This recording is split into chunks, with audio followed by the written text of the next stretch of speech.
People will never, ever, ever get the chance to watch any of your videos if they don't click on your thumbnail.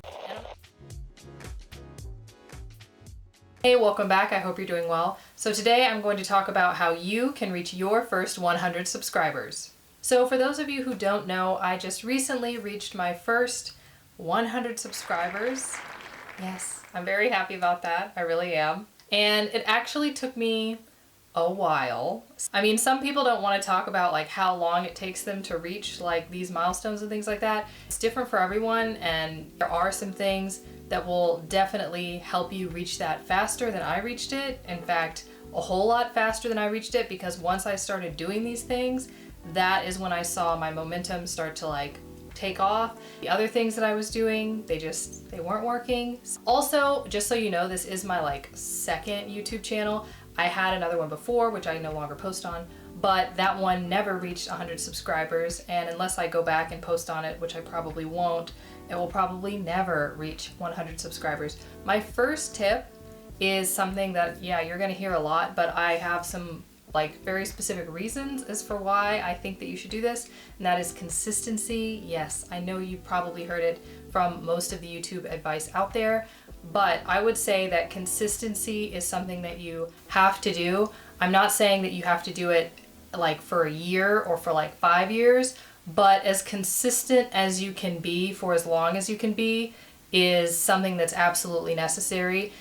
Also, I feel like I sort of have a formula which like will help you reach your 100 subscribers, and this is definitely a big part of it. You've got to post consistently at least for like a while, and then even if you happen to break your consistency, don't do what I did, which I did on this channel and I also did on my old channel, and that is to say I'm gonna take a week off, and then it becomes a month or 2 months or 5 months, and then it's a half a year, and then you never do it again.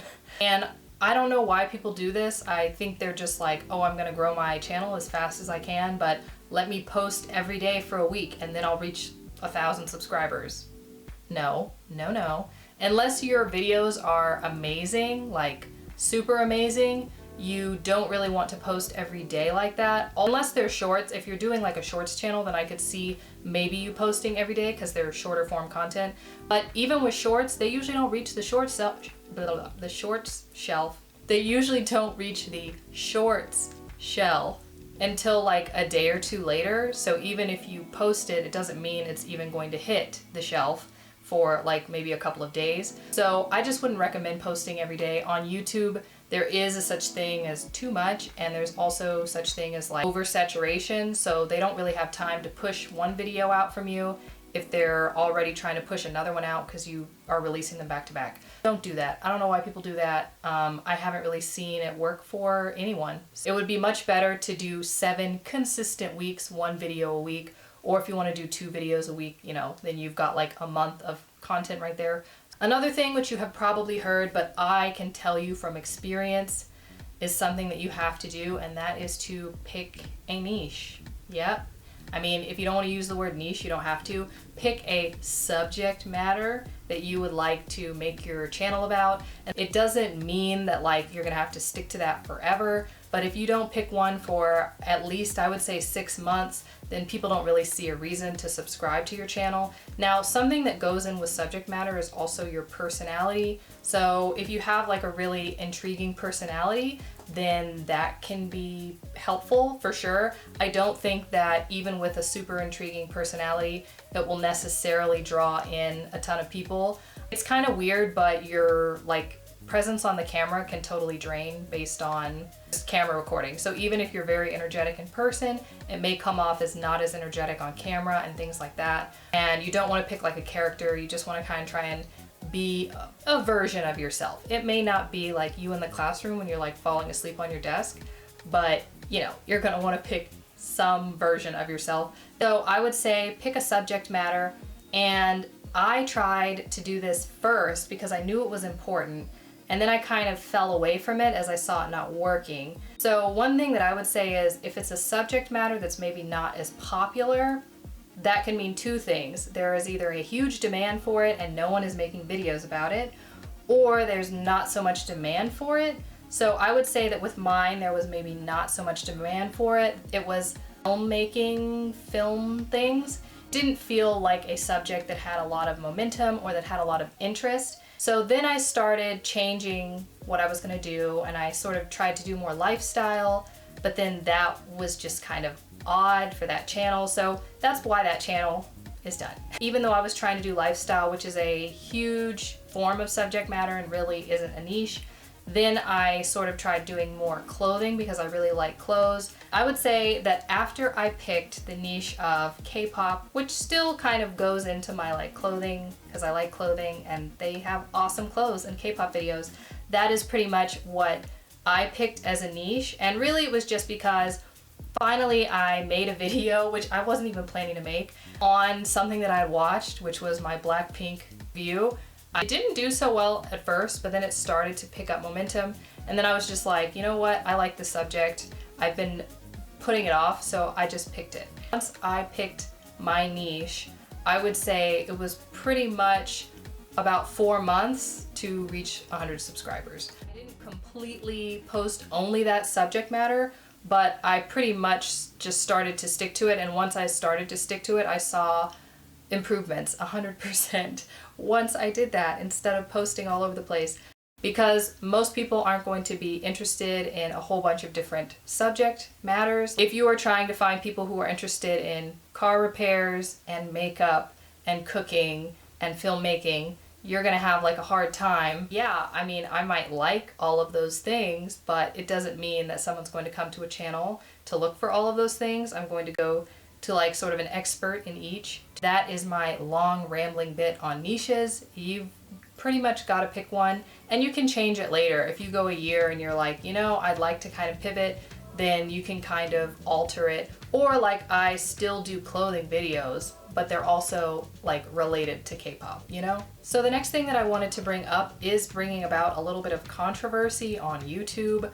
I don't know why. I mean, I feel like with most things, if you try them, they're probably like not going to hurt you even if they don't help you. But shorts, yes, shorts. Some people say don't do them, they're useless. Some people say you need them.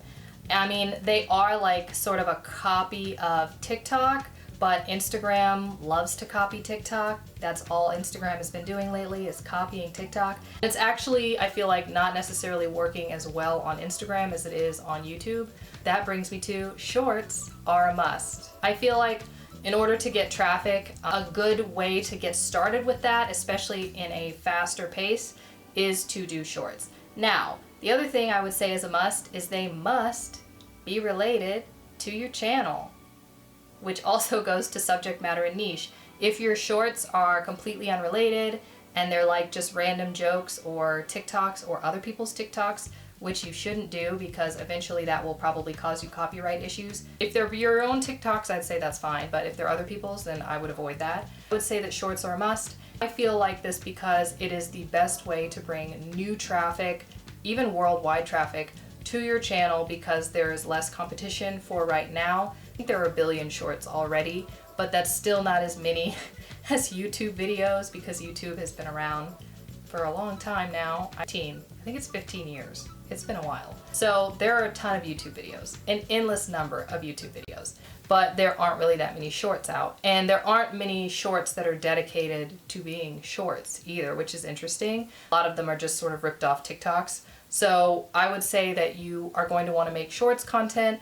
I only post 1 short a week and I feel like that's enough. It's not TikTok. You don't need to do 3 a day or 2 a day, which I can't sustain, and I don't know how people sustain it. But yeah, I like making those videos, but I can't make 3 a day. So I would say 1 or 2 a week. Honestly, they can just be smaller bits of video subject matter that you would do anyway. I wouldn't reuse too much of your content in short form. I have seen some channels where like every single short they have is from another video, and that gets kind of boring very fast. It's a good way to bring in people. And yeah, those people might not stick around for your 10 or 20-minute video, but it's just a good way to get traffic. And that is something that's very hard to get on YouTube, especially if you're starting out and you have 0 subscribers. My next tip is that you should try and do videos on subjects that people care about. Now, they also have to be subjects that you care about or topics that you care about. That way you're not sitting there and like kind of getting bored with yourself. Some people use the little extensions like TubeBuddy and vidIQ. One thing that you can do if you're looking for videos is that you can type in the beginning of like a video title and see what comes up, and you can see what other videos have been made in that subject. And that is also a good way to see like what types of videos people are making, what people are interested in. You're going to want to find something that's like a happy balance between being a little bit popular but there isn't that much demand for it, rather than picking something that's super popular but everyone's already made 100 videos about it. The next thing that I wanted to mention is a blurb on follow for follow or sub for sub, which, by the way, please don't do that on this video. Yeah, don't. So the first thing, which I think a lot of people don't realize, although one of the YouTubers that gives suggestions that I listen to actually mentions this quite regularly, and that is the fact that it is against the terms and service of YouTube. So just in short, it's against the rules. It can get your channel shut down, so just don't do it. I would say that obviously like most people are going to try it, but here's what I found specifically as to why it doesn't work, other than the fact that it can get your channel shut down, which is a big one. And obviously like most people don't know that when they are like starting to do it, but it's that those people don't stick around like at all. So there are a few different tactics that I've heard through like different videos. There is find someone to follow for follow who's in your like niche. That way at least it's not like random channels that really don't care. But what I've found with those is they're still not interested in your video.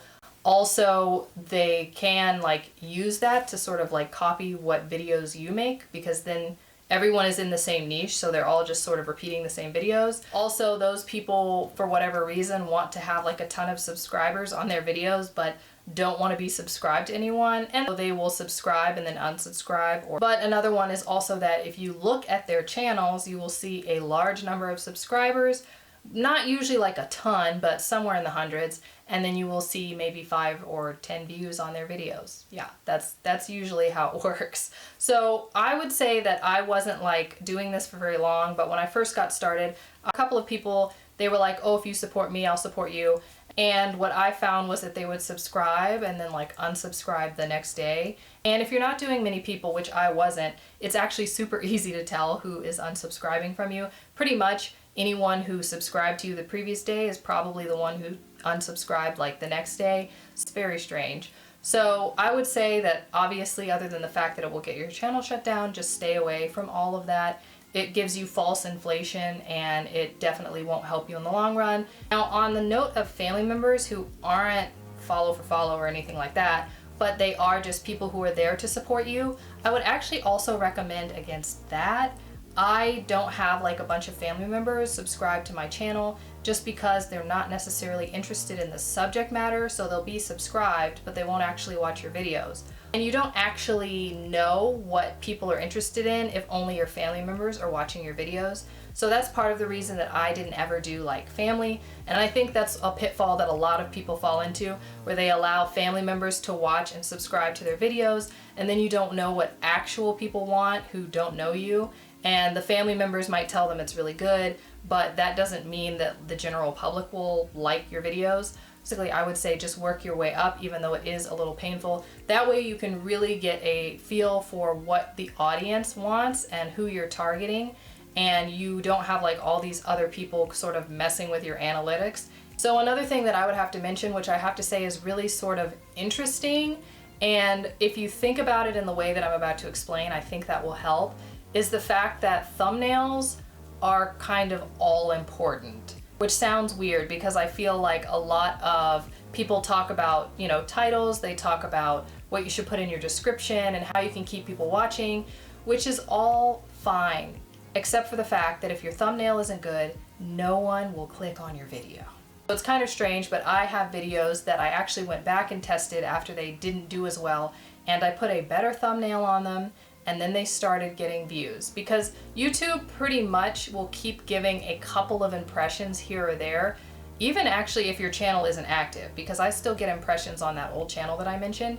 If they're still giving impressions to people, it means that a couple of people do have a chance to click on your video. So if you put a better thumbnail on it, even if it's an older video, then that will entice the newer people who've seen it to say, hey, that looks like an interesting video, let me click on it.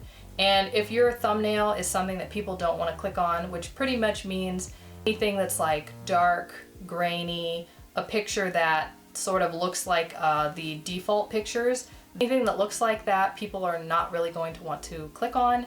So what I would say is create an interesting thumbnail, maybe put some text on it. Even if the photo's not good, if you put interesting text on it, that will make people more likely to click. That way it doesn't look like a default photo. So if you are thinking that thumbnails aren't really that important, people will never, ever, ever get the chance to watch any of your videos if they don't click on your thumbnail. And I'm not saying you want to make clickbait or something that's going to trick someone into watching it, because that will also be bad for your channel in the long run.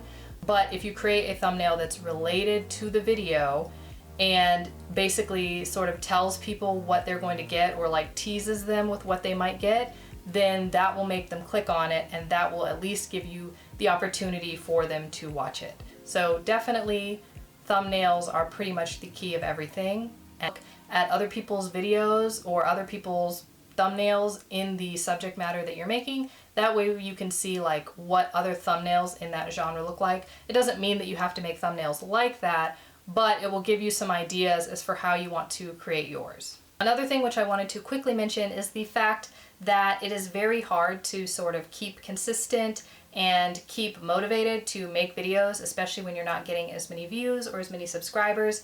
But even though some people say, oh, I made 1,000 subscribers and I've only been on YouTube a week, that is not most people. It really isn't. In fact, I would say that most people on YouTube never reach 1,000 subscribers, and many, many more never reach 100 at all. So it is important to stay motivated and keep doing your work, which actually brings me to a book I read which really helped me feel like I should do work and I could do work, and it kind of gave me a little bit of motivation, but also a few tactics on how that could happen. And that was the book The War of Art. And basically YouTube is sort of an art form. It's something that you have to do on your own with no motivation from the outside world. And it was a book I think that was recommended on another YouTube channel, but I actually read it, and not just because of YouTube, but also because of my acting and things like that. And I just found it very useful. He's very funny actually, and it's a very quick read because the book is very small. So it's just something that I wanted to share if you were interested. This do have an affiliate link down in the description, but this book is not like something that I'm sponsoring. It's just something that I read and I found very helpful. And there are other books that I have read that are sort of pointed towards people working for other people, like how you can be a good employee. And so I just liked that book because it didn't say anything about being an employee. It understood that some people want to completely work for themselves. And the book that I would recommend, and I think it will help you to stay motivated on your YouTube journey. So I'd be interested to know how long you've been on YouTube. If you're interested to share how many subscribers you have, that would be interesting. Nothing with like a sub for sub, please. Don't do that. I'll just get rid of those comments. I've been on here, I guess, for about 2 years now, I think. So if you're interested in sharing that, feel free to share it down below. So if you like this video, feel free to give it a thumbs up. Thanks so much for watching, and I'll see you next time.